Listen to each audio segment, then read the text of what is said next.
Before you enter into a contract of life insurance with an insurer, you have a duty under the Insurance Contracts Act 1984 to disclose to the insurer every matter that you know or could reasonably be expected to know is relevant to the insurer's decision whether to accept the risk of the insurance and, if so, on what terms.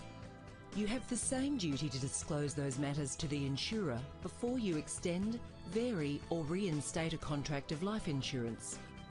Your duty of disclosure, however, does not require disclosure of a matter that diminishes the risk to be undertaken by the insurer, that is common knowledge, that your insurer knows or, in the ordinary course of business, ought to know, if compliance with your duty in relation to that matter is waived by the insurer.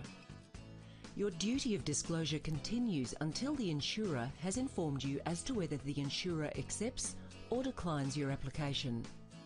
This means that you must advise the insurer of any changes to the information included in your application up until the date that the insurer confirms in writing that the application has been accepted or declined. In particular, you should advise your insurer of any changes in medical or physical conditions and of any visits to medical service providers.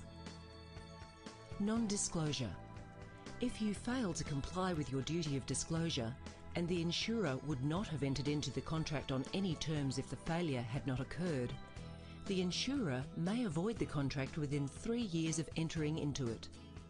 If your non-disclosure is fraudulent, the insurer may avoid the contract at any time.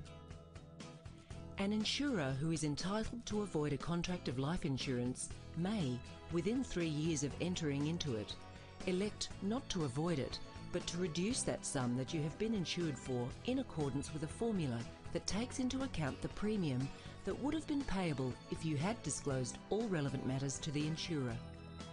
It is essential that you understand and abide by the duty of disclosure when applying for insurance or making changes to an existing policy. If you have any questions about the duty of disclosure, please contact us.